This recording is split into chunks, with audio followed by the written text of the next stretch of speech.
오늘 우리가 읽은 사무엘기상 1장에는 사무엘의 어머니 한나의 이야기가 기록되어 있습니다.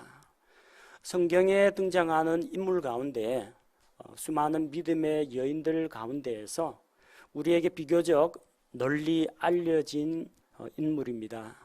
한나 하면 떠오르는 것이 사무엘의 어머니 그리고 기도의 사람, 그렇게 알려져 있습니다. 한나는 우리가 알고 있는 것처럼 훌륭한 어머니입니다. 또 기도의 사람입니다. 하지만 그녀는 어떤 알파걸이라고 하나요? 모든 일에 뛰어난 슈퍼우먼과 같은 그런 존재는 아닙니다. 그녀야말로 마음속에 고통과 상처가 가득한 사람입니다. 우리하고 똑같이 슬픔과 눈물이 많은 사람입니다. 그런 와중에서도 하나님을 향한 믿음을 잃지 않고 하나님 주시는 약속 가운데에서 소망을 품고 있던 그런 여인이 한나입니다. 그래서 우리가 다가가지 못할 저 높은 곳에 있는 그런 인물이 아니고요, 그냥 우리하고 똑같은 질투도 할 줄 알고 눈물도 흘릴 줄 알고 아픔도 느낄 줄 아는 그냥 평범한 여인이라고 보시면 됩니다. 우리는 이 한나라는 여인을 통해서 그녀의 기도 생활과 그녀의 믿음을 배우고자 합니다. 그녀처럼 정말 하나님 앞에서 자기의 혼을 쏟아놓는 그런 간절한 기도를 드리도록, 또 하나님 앞에서 기도 제목을 가지고 열정적으로 기도할 수 있도록 그런 믿음의 기도를 배웠으면 합니다. 왜 한나가 이렇게 눈물 어린 기도를 하게 되었는지 그 배경을 살펴보도록 하겠습니다. 한나의 남편은 엘가나라는 사람입니다. 1장 1절에 에브라임 산에 라마다 소바임 출신의 어떤 사람이 있는데 그의 이름은 엘가나라고 했습니다. 엘가나는 에브라임 산지에 거주하는 레위 사람입니다. 에브라임 산지에 거한다고 해서 전부 에브라임 지파 아닙니다. 역대기상 6장 25절에서 28절 읽어보면 그는 레위 지파의 계보에 속해 있습니다. 자, 그런데 이 레위 사람 엘가나에게 그의 가정에 한 가지 문제가 생겼습니다. 2절에 보니까 그에게 두 아내가 있었는데, 아내가 둘이란 이야기입니다. 그것도 레위 사람이, 쉽게 말해서 이제 목사가 쳐버렸다고 생각하면 됩니다. 이해가 됩니까? 레위 사람이 어떻게, 거룩한 레위 사람이 아내를 둘 수 있느냐. 나름대로 그 가정에도 사정은 있었습니다. 레위는 하나님의 거룩하심을 본받고 또 하나님의 말씀을 지키는 일에 모범이 되어야 한다는 겁니다. 하나님께서 창세기 2장에서 일부 일처제를 만드셨으면 당연히 한 남자의 한 아내가 맞습니다. 그런데 그는 아내를 2명 얻는 것으로 인해서 가정에 불화가 생겼습니다. 그의 첫 아내는 한나입니다. 그의 첫사랑이고 그의 첫 여인이고 첫 아내입니다. 아니, 유일한 아내여야 합니다. 그런데 이 한나와 결혼 생활을 했는데 자녀가 없어요. 1년 지나도 자녀 없다고 해서 그럼 쳐봤자 그러진 않을 겁니다. 아마 자녀를 낳지 못한 지 몇 년이 지났을 겁니다. 그런데도 자식을 얻지를 못하니까 인간적인 생각으로 다른 여자를 아내로 하나 더 얻었습니다. 그 아내가 2명이에요. 그런데 두 번째로 맞이한 아내 분인나라는 여자는 자녀가 있었습니다. 4절에 보니까 엘가나가 봉헌하던 때에 자기 아내 분인나와 그녀의 모든 아들, 딸들에게 여러 몫을 주었다고 했습니다. 그래서 그녀의 아들들, 그녀의 딸들, 그러니까 아들도 2 이상이고 딸도 2 이상이라는 겁니다. 그럼 총 4 이상은 낳았다는 겁니다. 엘가나가 한나와 결혼해서 생활할 때에는 자녀가 없었는데 분인나하고 결혼하니까 자녀가 있단 말입니다. 자연히 사람들 시선이 어떻게 되겠습니까? 이게 누구 책임이에요? 남편 엘가나의 건강이나 신체에는 아무 이상이 없다는 이야기입니다. 다들 의심스러운 눈초리로 저 한나가 아이 못 낳는 여자다, 한나에게 뭔가 문제가 있다, 이렇게 사람들이 보기 시작하는 겁니다. 물론 남편 엘가나는 한나에게 관심을 갖고 잘 해줍니다. 3절에 보니까 그의 가족이 해마다 실로에 있는 하나님의 집에 올라가서 경배했다고 했습니다. 본래 레위 사람은 이 성막 주변에만 몰려 있는 것이 아니고요, 이스라엘의 각 지파 가운데서 흩어져 삽니다. 왜냐하면 레위 지파의 땅이라는 그런 영토가 없기 때문에 자기 형제들 가운데 있으면서 내 성중에 거하는 레위인, 그런 표현 나오죠. 그 도시 가운데 거주하면서 하나님의 말씀을 가르치고 선포하고 또 영적인 문제에 대해서 상담을 해주고 그럽니다. 레위 사람으로서 그는 에브라임 산에서 살았습니다. 근데 정기적으로 명절이 되면은 하나님의 집이 있는 실로에 올라가서 하나님께 온 가족이 경배를 드렸습니다. 그리고 하나님께 화평 헌물을 드리고 나면은 그 음식물을 하나님도 받으시고 제사장도 받고 그리고 드리는 자도 나누어 갔습니다. 음식물을 나눌 때에 한나에게는 상당한 몫을, 좋은 부위를 자기 아내, 첫 아내에게 다 챙겨주었습니다. 엘가나는 여전히 한나를 사랑했습니다. 하지만 한나는 지금 고기 못 먹어가지고 병이 난 게 아닙니다. 화평 헌물에서 나오는 고기 몇 조각 더 얻어먹는다고 해서 남편이 나를 사랑하는구나, 뭐 그것까지는 생각할 수 있겠지만 그걸로 결코 만족할 수가 없다는 겁니다. 더군다나 옆에서 분인나가 그걸 보고 질투를 합니다. 첫 아내에게 더 좋은 걸 챙겨주니까 이 둘째 아내가 질투를 하고 이 한나를 격동시킵니다. 그녀를 자극합니다. 남편은 여전히 한나를 사랑하지만 한나의 마음속에 있는 아픔과 상처는 치유되지가 않았습니다. 그녀는 아이를 낳지 못했기 때문입니다. 왜 그녀가 아이를 낳지 못했느냐? 5절에 보니까 5절 하반부에 그러나 주께서 그녀의 태를 다 드셨더라. 주께서 그녀의 태를 다 드셨다고 했습니다. 하나님께서 영원히 아이를 못 낳도록 폐쇄하지는 않았습니다. 그런데 태를 열어주지 않으셨습니다. 왜요? 모릅니다. 저도 모릅니다.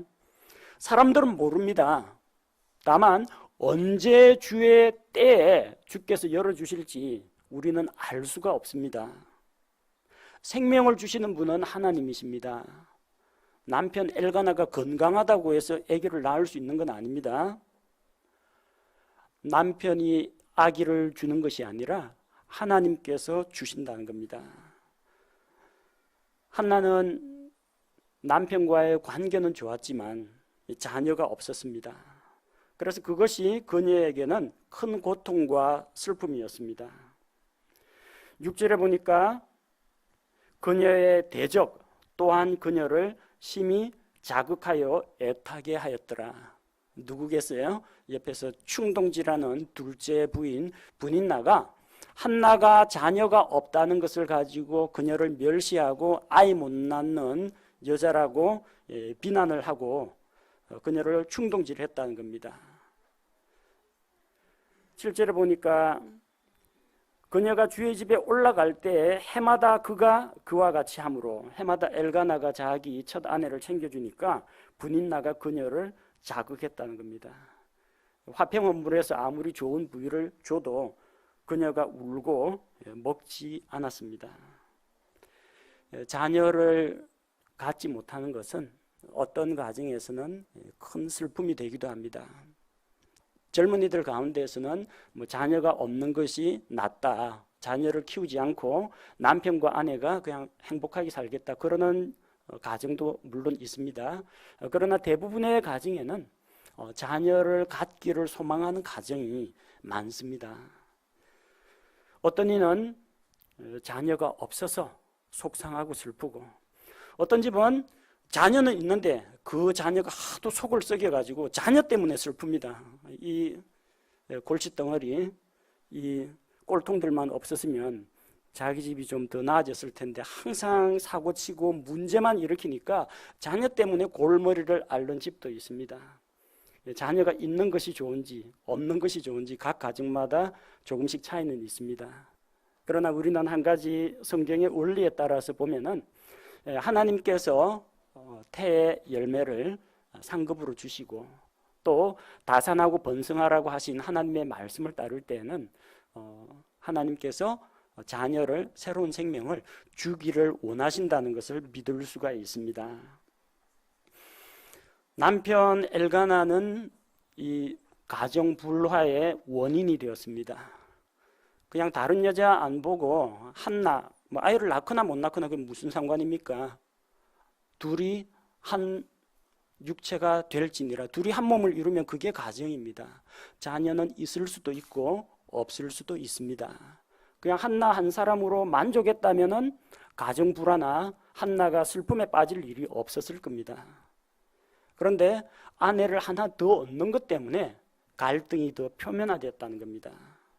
그리고 남편이 노골적으로 한나를 챙겨주니까 둘째 부인 분이나 뭡니까? 자기는 뭐 애 낳는 기계입니까? 서운하거든요. 속상하거든요. 남편한테 홀대받으니까 이제는 그 첫째 부인을 괴롭히는 겁니다. 그래서 한나는 울고 먹지를 않습니다. 남편이 아무리 달래줘도 소용이 없어요. 8절에 엘가나가 한나를 위로합니다. 한나여 어찌하여 우느냐? 어찌하여 먹지 아니하느냐? 어찌하여 당신이 마음이 괴로우냐? 왜 그렇습니까? 당신 때문입니다. 남편 때문에 그래요. 남편 때문에. 내가 당신에게 10 아들보다 낫지 아니하냐? 옳은 말입니다. 10 자식보다는 남편이 소중합니다.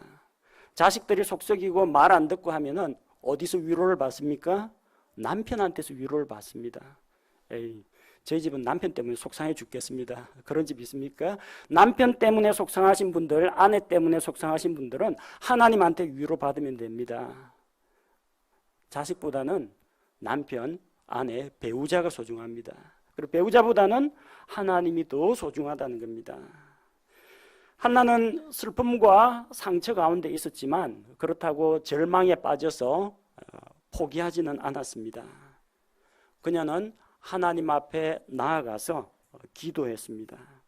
우리가 오늘 읽은 1장 9절 이하에 나오는 내용이 한나의 기도입니다. 자, 한나에게 한 가지 문제가 있었습니다. 자녀를 낳지 못한다는 이런 문제를 안고 있었습니다. 이 문제를 해결하기 위해서 한나는 하나님께 기도했습니다. 어떻게 기도해야 하나님께서 가장 확실히 응답하시겠습니까? 철야 기도를 하면 되겠습니까? 금식 기도를 하면 되겠습니까? 40일 작정 새벽 기도를 하면 되겠습니까? 뭘 해야 제일 응답이 잘 될 것 같아요? 우리는 기도하는 방법과 기도하는 스킬, 기도하는 기술을 찾습니다. 그러나 중요한 것은 기도하는 방법이나 형식이 중요한 것이 아니라 누구에게 기도하느냐 하는 겁니다. 우리 기도에 응답을 주시는 분이 누구냐 하는 것이 중요합니다. 내가 내 몸을 혹사하고 고통 가운데에서 하나님께 부르짖는다고 해서 밥 안 먹고 땡깡 부린다고 해서 하나님이 기도를 더 잘 들어주는 건 아닙니다. 만약 금식 기도가 효험이 있다면, 금식 기도만 하면 애 낳는다면 한나가 금식 기도 안 하겠습니까? 금식 기도하면 자식이 바른 길로 돌아온다면 금식 기도 안 할 부모가 어디 있습니까? 금식 기도하면 좋은 대학교에 합격한다면 금식 기도 안 할 사람 어디 있겠습니까? 그러나 금식 기도가 해결책이 아니라는 겁니다. 우리의 해결책은 금식 기도나 철야 기도나 작정 기도가 아니라 오직 우리의 기도를 들어주시는 하나님께 있다는 것입니다. 9절 말씀 보십시오. 이에 그들이 실로에서 먹고 마신 뒤에 한나가 일어나니라. 먹고 마신 다음에 일어나서 기도하러 가야 됩니다.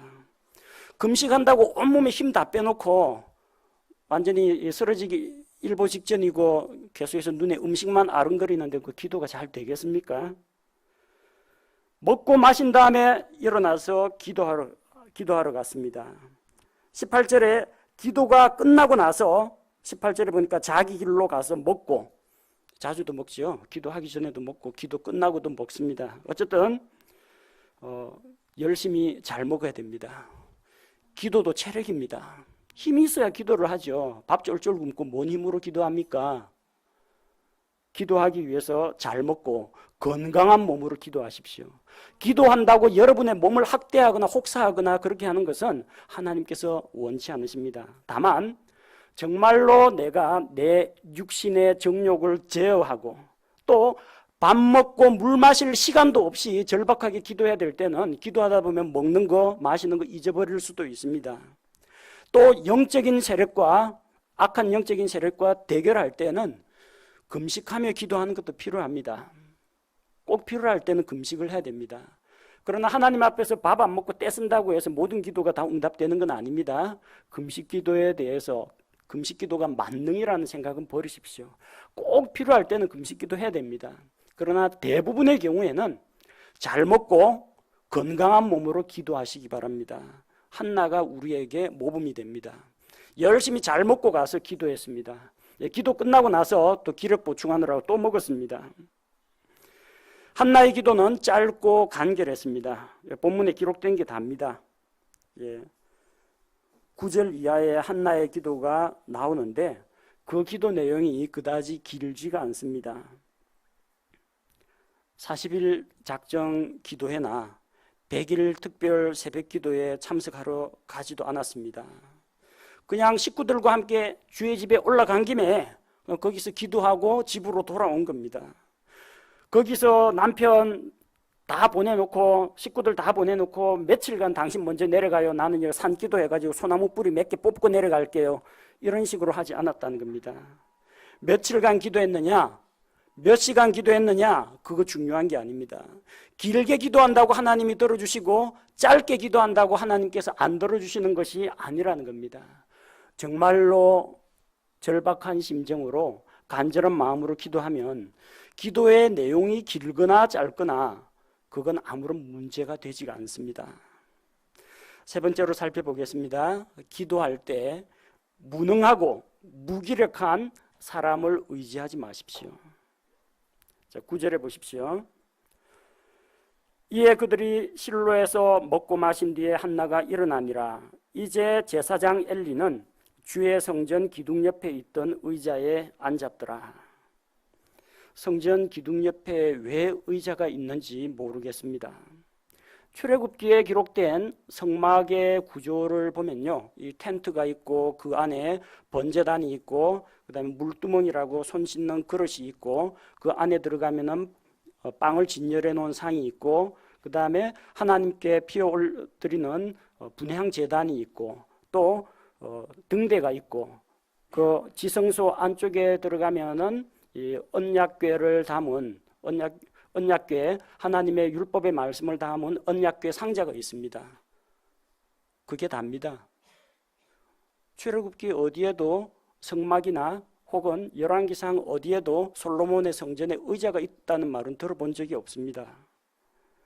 왜 의자가 없느냐? 구약시대의 제사장은 날마다 서서 섬겨야 합니다. 자리에 앉지 못합니다. 히브리서 10장 11절 제사장마다 날마다 서서 섬기며 자주 같은 희생물들을 드리되 제사가 끝이 없기 때문에 앉을 시간이 없어요. 그래서 하나님께서 구약시대 제사장은 앉지 말라고 했습니다. 서서 섬겨야 됩니다. 그런데 히브리서 10장 12절에 보니까 우리 주 예수님에 대해서 오직 이 사람은 죄들로 인해 한 희생물을 영원히 들으신 뒤에 하나님의 오른편에 앉으사. 구약시대 제사장은 서서 섬겼습니다. 신약시대 우리의 대제사장은 자신의 몸으로 십자가에서 단번 속죄를 이루시고 한 영원한 희생물로 들으시고 하나님의 왕자 오른편에 앉아 계신다는 겁니다. 왜 앉습니까? 할 일이 없었어요. 제사 끝났습니다. 인류의 구속 사업을 다 완성하셨기 때문에 이제는 또다시 서가지고 희생물 드리는 게 필요가 없다는 이야기입니다. 구약시대 제사장은 자리에 앉으면 안 됩니다. 의자에 앉는 거 아닙니다. 엘리는 의자에 앉아서 주의 집에 사람들이 경배하러 오는 거 구경했습니다. 기도하러 오는 사람 구경하고 있었습니다. 나중에 하나님의 언약궤를 블레셋에게 빼앗겨가지고 그 빼앗긴 소식을 듣고 죽을 때에도 의자에 앉아 있다가 뒤로 넘어져서 목이 부러져서 죽었습니다. 여러분, 이런 나약한 인간 제사장을 의지하지 마시기 바랍니다. 그 엘리는 영적인 분별력도 어두워졌습니다. 도대체 저 여자가 와서 무슨 기도를 하는지 내막을 알아보기도 전에 술 취한 여자라고 먼저 정죄를 했습니다. 무기력하고 무능한 사람을 의지하지 마십시오. 전능하신 하나님을 의지하시기 바랍니다. 한나는 자기가 아이를 못 낳는 것이 남편 때문이라고 하지 않았습니다. 남편에게 나로 하여금 임신하게 만들어 달라고 남편을 윽박지르지 않았습니다. 야곱의 아내 라헬은 남편을 졸랐습니다. 나로 수태케 하라. 그렇지 않으면 내가 죽겠노라. 야곱이 야단을 치죠. 내가 하나님이냐? 하나님께서 그대의 태를 닫으셨는데 내가 어떻게 그대에게 수태하게 하겠느냐? 한나는 남편에게 떼쓰지 않았습니다.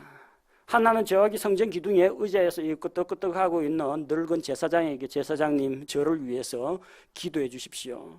그렇게 도움을 청하거나 그를 의지하지 않았습니다. 하나님의 집에 왔습니다. 누구에게 기도해야 합니까? 하나님께 기도해야 됩니다. 우리 성도들 가운데에도 목사에게, 목회자에게 기도 요청한 분들이 있습니다. 좋은 일입니다. 목사는 그리스도께 속한 여러분과 똑같은 형제, 그리고 여러분과 같은 지체이기 때문에 당연히 여러분을 위해서 기도를 해드립니다. 형제로서 기도를 해드리는 겁니다. 그런데 목사가 기도하면은 복 받을 줄로 믿거나 목사가 기도하면은 없던 애가 생길 걸로 생각하시면 안 됩니다. 목사는 그런 능력이 없습니다. 목사의 기도에 특별한 효험이 있다는 그런 근거는 신구약 성경 어디에도 없습니다. 근데 많은 경우 일반 교회에서 어려운 일 생기면 목사님한테 기도받으러 갑니다. 애가 시험 보러 간다. 시험장 가기 전에 또 목사님한테 또 초청해가지고 기도받으려고 합니다. 예. 무당에서 목사로 자리만 바뀌었을 뿐이지 옛날 하고 있던 미신, 기복신앙 그대로라는 겁니다. 당연히 목사는 기도를 해줍니다. 하지만 그것을 이루어줄 능력은 없습니다. 여러분의 형제로서 여러분의 사정을 듣고 기도해 줄 수는 있습니다. 그러나 기대는 하지 마십시오. 목사가 기도한다고 응답되고 다른 일반 우리 형제 자매들이 기도한다고 응답이 늦게 되거나 안 되거나 그런 일은 없다라는 겁니다. 하나님께서는 저나 여러분이나 똑같은 하나님의 자녀로 대하십니다. 그래서 저한테도 기도 요청하시고 주변에 있는 형제 자매한테도 요청을 하시고 그리스도 안에서 구원받은 성도라면 누구에게나 기도 요청하셔도 다 괜찮습니다. 목회자를 높이거나 목회자에게 무슨 신비한 힘이 있는 줄로 생각하시면 곤란하다는 겁니다. 한나는 하나님 앞에 나와서 기도할 때 전심으로, 전인격적으로 기도를 했습니다. 우리 사람은 영과 혼과 몸으로 구성되어 있습니다. 영과 혼과 몸으로 구성된 존재입니다. 삼위일체 하나님을 본받아서 하나님과 같은 삼위일체는 아닙니다만 삼중적인 존재라는 겁니다. 우리 외부의 환경에 대해서 반응하는 이런 신체가 있고요. 보고 듣고 만지고 이러는 신체가 있고요. 또 그리고 하나님과 교통하는 영이 있고요. 또 스스로 인격을 갖추고 이 영과 몸과 이 모든 것들을 제어하고 판단하고 결정하는 중심이 되는 혼이 우리에게 있습니다. 하나님 앞에 기도할 때 여러분은 무엇으로 기도합니까? 영과 혼과 몸을 다 쏟아부으면서 기도해 보신 적이 있습니까? 10절 말씀을 보십시오. 그녀가 혼이 쓰라린 가운데 주께 기도하고 심히 통곡하며, 그녀는 기도하며 통곡했습니다. 소리내어서 울었고 눈물 흘렸습니다. 그녀의 몸은 울부짖으면서 눈물을 흘리고 있습니다. 10절에서 그녀의 혼은 쓰라린 고통을 겪고 있으면서 그 혼을 토하는 기도를 하고 있습니다. 15절을 보십시오. 한나가 대답하여 이르되 내 주여 그렇지 아니하니이다. 나는 영이 슬픈 여자니이다. 그녀는 영이 하나님 앞에서 슬퍼하고 있습니다. 하나님께서 그녀의 슬픈 영을 보십니다. 하나님께서 그녀의 쓰라린 혼과 상처를 보십니다. 하나님께서 그녀의 눈에서 떨어지고 있는 눈물방울을 세고 계신다는 겁니다. 말로 하는 기도의 내용도 중요합니다. 하지만 여러분, 입으로 하는, 입술로 내뱉는 기도가 정말 여러분의 마음과 얼마만큼 일치합니까? 여러분이 내뱉는 기도만큼 여러분의 마음도 정말로 간절합니까? 기도하면서 이 주머니에 손 넣고 짝다리 짚고 끔짝짝 씹으면서 기도하는 사람이 있습니다. 제가 말씀드리는 거는 기도할 때 껌 씹으면은 복 날아간다거나 기도 응답이 안 된다는 이야기를 하는 게 아닙니다. 정말 하나님 앞에서 진지하고 간절하게 기도하는 사람이라면 적어도 그런 자세를 취하진 않을 겁니다. 자세가 중요하다는 이야기는 아닙니다. 외양이 중요한 건 아닙니다. 그러나 우리의 마음이 정말 한나처럼 진지하고 간절하다면 자세는 따라가기 마련입니다. 하나님 앞에서 여러분 혼을 쏟아놓으면서 기도하시기 바랍니다. 시편 62편 8절에서 백성들아 너희는 언제나 그분을 신뢰하고 그분 앞에 너희 마음을 쏟아놓으라. 하나님은 우리를 위한 피난처시로다. 셀라. 하나님 앞에서 여러분의 마음을 쏟아놓으십시오. 여러분의 영과 혼과 몸이 여러분의 기도 내용, 입술로 말하는 기도 내용과 일치해야 한다는 것입니다. 11절에서 한나는 하나님 앞에서 특별한 서원을 세웁니다. 서원은 하나님 앞에서 하나님과 약속을 맺는 것입니다. 그녀는 아이를 낳지 못하는 그런 고통과 서러움을 겪었습니다. 이스라엘에서 여자가 아이를 낳지 못하는 것은 하나님의 저주나 징계라고 여겼습니다. 또 여인들은 자기를 통해서 이 세상에 여자의 씨로 오는 메시아가 태어나기를 간절히 소망했습니다. 그래서 자녀를 갖는다, 자녀를 갖지 못하고 처녀로 죽는다, 이것은 그들에게 상당히 중요한 문제 중 하나였습니다. 엘가나와 브닌나 사이에는 자녀가 있는 것으로 보아서 아마도 한나에게 어떤 건강상의 문제가 있었거나 아니면 한나에게 하나님께서 임시로 그녀의 태를 정하신 때까지 닫아 놓으신 것이라고 생각합니다. 한나는 아이를 얻어서 자기 소유로 만들고자 하는 그런 욕심이 없었습니다.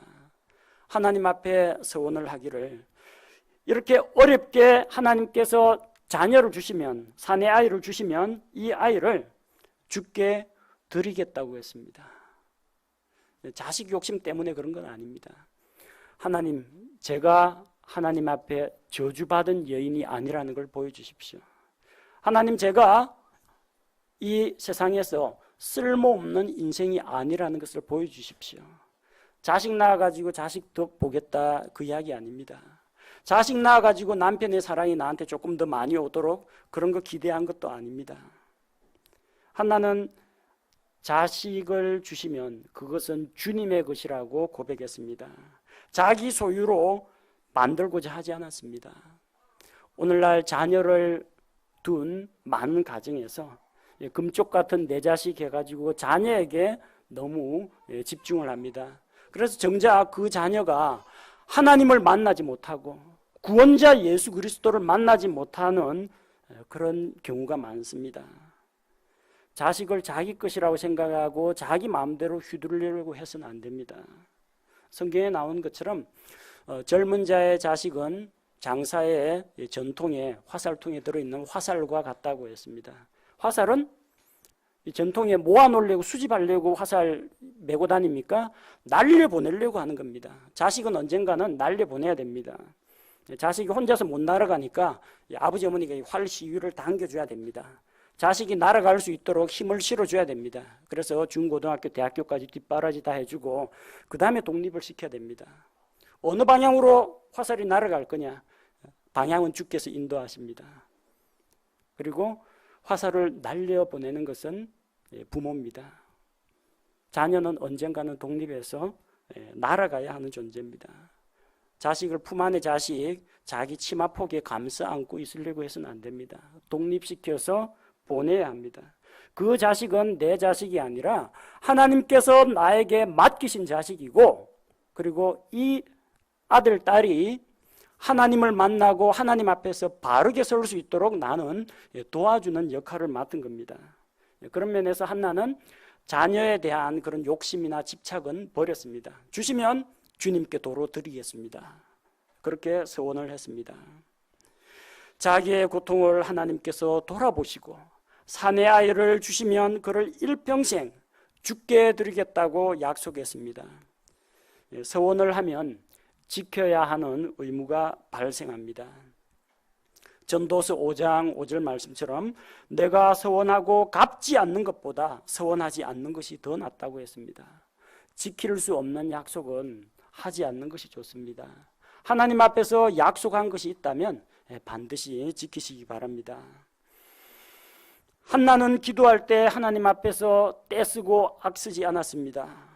12절 13절을 보니까 그녀가 주 앞에서 계속 기도할 때 엘리가 그녀의 입을 주시한즉 이제 한나가 마음속으로 말하며 그녀의 입술만 움직이고 그녀의 음성은 들리지 않았다고 했습니다. 그녀가 하나님께 서원해서 말했다고 합니다. 11절에서는 서원하여 이르되 목소리로 하나님 앞에 이야기했습니다. 13절에서는 마음속으로 말하고 음성은 바깥으로 들리지 않았습니다. 여러분, 우리 수요일 저녁에 성경 강의 끝나고 나면 남아서 기도하시죠? 그때 막 큰 소리로 기도하면 다른 사람들 기도하는데 방해되기 때문에 대부분 혼자서 입만 달싹달싹 하면서 기도하시는 분들이 있습니다. 그것처럼 마음속으로만 말하고 입술로 소리는 내지 않는 그런 기도라는 겁니다. 하나님께서는 그녀의 소리 없는 기도도 들으시고 응답했습니다. 기도할 때 하나님께 큰 소리로 부르짖어야 하는 것은 아닙니다. 하나님 귀먹지 않았습니다. 외쳐야만 하나님께서 들으시는 것은 아닙니다. 다른 사람들 다 자고 있는데 새벽 2시에 일어나서 기도하면 잘 들을 거라고 생각하는 사람이 있습니다. 딴 사람들 다 자는데 저 녀석만 깨어있네. 1대1로 하나님, 아닙니다. 지구 반대편에서 누군가 기도하고 있습니다. 하나님은 우리가 큰 소리로 기도하든 작은 소리로 기도하든 어쨌든 들으십니다. 하나님 앞에서 고함 지르지 마십시오. 격앙된 감정으로 외치지 마십시오. 하나님, 우리 한번 툭 까놓고 이야기해 봅시다 하고 하나님 앞에 시비 걸거나 따지거나 그렇게 하지 마십시오. 여러분, 하나님은 그 알라딘의 요술 램프에 나오는 램프의 요정 지니가 아닙니다.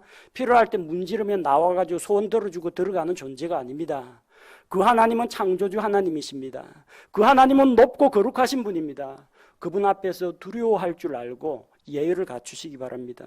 하나님께 대화하듯이 기도하십시오. 하나님은 무질서와 혼란을 좋아하지 않으십니다. 하나님은 화평의 하나님이십니다.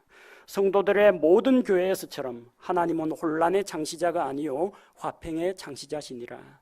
화평한 가운데에서 조용조용 기도해도 또 마음속으로 기도해도 우리의 속 사정을 하나님께서 다 알아주신다는 겁니다.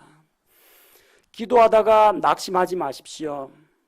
기도하면서 사람들이 내 사정을 몰라준다고 억울해 하시는 분들도 들어 있습니다.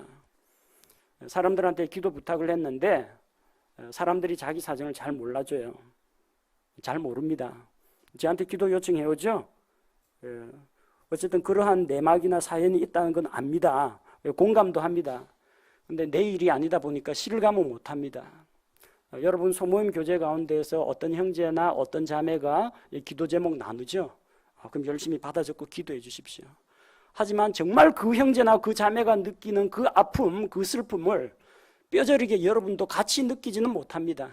동일시하려고 우리가 애를 쓰긴 하지만 우리 사람은 그 속 사정을 일일이 다 알지 못하고 또 소모임 교제 때 그 은밀한 일까지 낱낱이 다 이야기하기도 힘듭니다. 기도하다가 남들이 내 절박한 사정을 몰라준다고 서운해하지 마십시오. 한나는 기도하다가 술 취한 여자라는 오해도 받았습니다. 한나가 마음속으로 기도하고 입술은 움직이는데 음성은 들리지 않으니까 엘리 제사장이 그녀가 취한 줄로 생각했습니다. 13절에 그녀가 취한 줄로 생각하니라. 그러면 술 마시고 왔느냐 물어보는 게 아니라 14절에 결론부터 내립니다. 내가 어느 때까지 취하여 있으려느냐, 내게서 포도주를 치우라. 답은 정해졌어요. 여자는 술 취한 여자, 술 끊어라. 그녀가 왜 이렇게 간절히 기도하는지에 대해서 사정도 들어보지 않고 일단 결론하고 처방전부터 내립니다. 이래서는 곤란하다는 겁니다. 저 형제나 저 자매가 왜 이런 기도 제목을 나누는가, 그런 어려움과 아픔이 있는가 잘 들어주십시오. 여러분 보고 이래라 저래라 하고 처방전 달라고 하는 게 아닙니다. 기도해 달라는 겁니다. 기도해주고 그걸로 그치십시오. 그 사람에 대해서 비난하지 마십시오. 정죄하지 마십시오. 술 취했다고 오해하지 마십시오. 믿음이 적다고 그 형제나 자매에 대해서 폄하하지 마시기 바랍니다. 기도 생활 하다 보면은 오해를 받습니다. 당장 엘리 제사장도 오해를 하지 않습니까? 한나의 딱하고 억울한 사정은 모르고 자기 생각으로 미리 결론을 내리는 겁니다. 사람들로부터 이런 오해를 받더라도 낙심하지 마시기 바랍니다. 우리 중에 다른 사람의 딱한 사정을 일일이 다 알아주는 사람은 아무도 없습니다. 목사도 마찬가지입니다. 다 모릅니다. 그런 안타까운 사연이 있구나. 기도해 드리겠습니다. 그게 답니다. 그리고 그게 여러분이 기대할 수 있는 전부입니다. 그 구체적인 내용 하나하나까지 다 알고 정말 그 고통과 아픔을 생생하게 실감나게 겪지는 못한다는 겁니다. 너무 서운해하지 마시기 바랍니다. 기도의 여인 한나도 그런 오해를 받았습니다.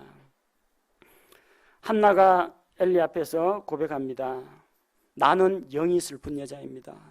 나는 술을 마시지 않았습니다. 나는 주 앞에서 내 혼을 쏟아놓았습니다. 제발 나를 벨리알의 딸로, 벨리알은 마귀의 이름입니다. 나를 마귀 자식으로 여기지 마십시오. 나를 믿음이 연약한 여자로 여기지 마십시오. 나를 술 취한 여자로 여기지 마십시오. 나는 지금 많은 원망과 슬픔 가운데에서 당신 들으라고 한 이야기가 아니고 주께 기도한 것입니다. 주님께 말한 것입니다. 엘리가 오해를 했으면 빨리 이제 사과하고 풀어야 되는데 미안하다는 말은 없습니다. 그녀에게 그냥 평안을 기원하고 주께서 기도 응답 주시기를 원하노라 하고 돌려보냅니다. 한나는 믿음으로 기도했습니다. 또 기도할 뿐만 아니라 기도 응답에 대해서도 확신을 가지고 있었습니다. 많은 경우 우리는 하나님 앞에 큰 기도 제목을 가지고 나아가서 기도를 합니다. 그 기도를 하고 기도 끝난 다음에 잘 돼야 될 텐데, 하나님이 들어주셔야 될 텐데, 지금까지 열심히 기도해놓고 만약 안 되면 어떡하죠? 또 이런 이야기하는 분들이 들어 있습니다. 기도를 마치고 났으면 확신을 가지십시오. 한나는 어떻게 했습니까? 기도를 다 마치고 나서 18절에 보니까 이에 그 여인이 자기 길로 가서 먹고 다시는 얼굴에 슬픔이 없었더라. 기도하고 나서 변화가 되었습니다. 그녀는 자기가 주께 구한 것을 이미 받은 줄로 믿었기 때문에 마음의 평안을 누릴 수가 있었던 것입니다. 마태복음 21장 22절에 우리 주님께서 약속해 주셨습니다. 너희가 믿고 기도할 때 무엇을 구하든지 모든 것을 받으리라 하시니라. 믿고 기도할 때 받은 줄로 믿으라는 것입니다. 그녀가 주께 간구한 후에 하나님의 평강이 그녀에게 찾아왔습니다.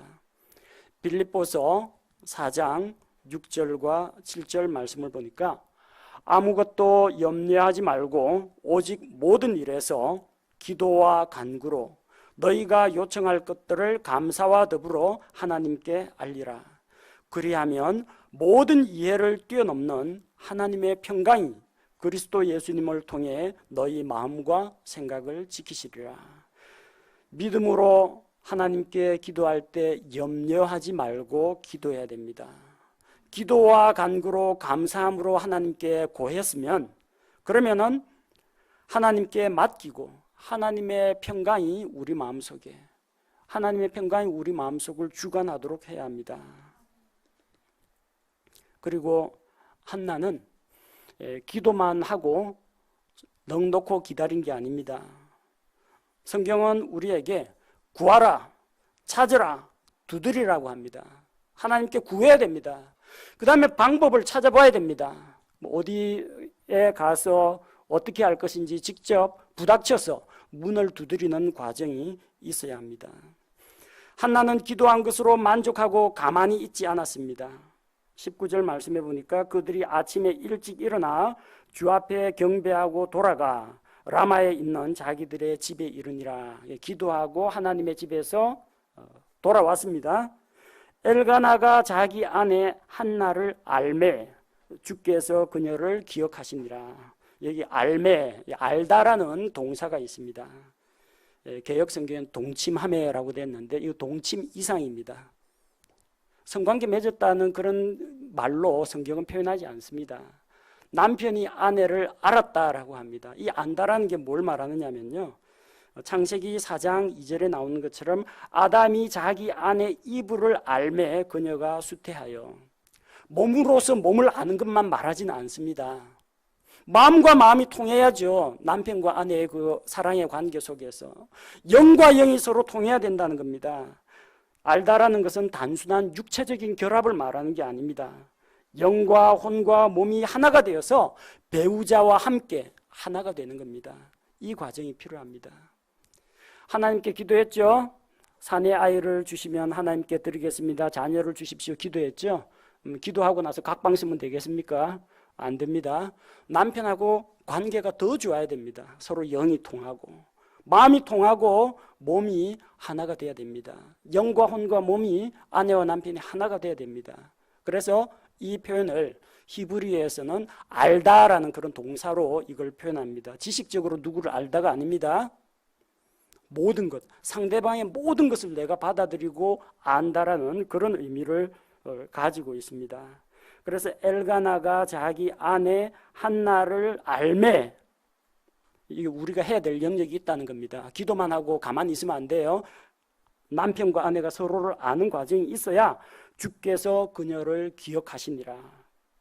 그리고 20절에 그러므로 한나가 수태한 뒤에 드디어 수태했다는 겁니다. 기도 응답은 이렇게 옵니다. 아이를 주시도록 하나님께 기도했으면 우리 쪽에서 해야 할 일들이 있습니다. 무엇입니까? 부부가 영과 혼과 몸이 하나가 되어야 합니다. 또 하나님께서 능히 우리 가정에 자녀를 주실 줄로 믿는다. 응답에 대한 확신이 있으면 그 믿음을 증명해 보이십시오. 최소한 태어날 아이 이름은 지어 보십시오. 최소한 아이 기저귀감이나 끊어 놓으십시오. 정말로 주신다고 믿으면 미리 끊어 놓는다고 해서 버릴 거 아니죠? 미리 사다 놓으십시오. 하나님 앞에서 정말 그런 확신이 온다면 믿음은 바라는 것들의 실체라고 했습니다. 보지 못하는 것들의 증거라고 했습니다. 눈에는 안 보이고 아직 내 손에는 안 잡히지만 실제로 있는 거하고 똑같이 여기라는 이야기입니다. 그렇게 할 때 하나님의 기도 응답을 받고 또 그녀가 안고 있던 이런 모든 문제가 해결되는 것을 볼 수가 있습니다. 기도하는 여인 한나로부터 우리 모든 성도들이 각자 배울 점과 적용할 점을 찾아보시기 바랍니다. 우리 자라나는 학생들, 자녀들, 여러분 어떻게 이 세상에 태어났어요? 엄마 아빠가 만들었어요? 하나님께서 주신 것입니다. 하나님께서 여러분에게 하나님의 때, 생명의 때를 따라 이 세상에 태어나게 하신 겁니다. 여러분의 아버지, 어머니는 한나처럼 여러분을 위해서 기도하고 있다는 것을 잊지 마시기 바랍니다.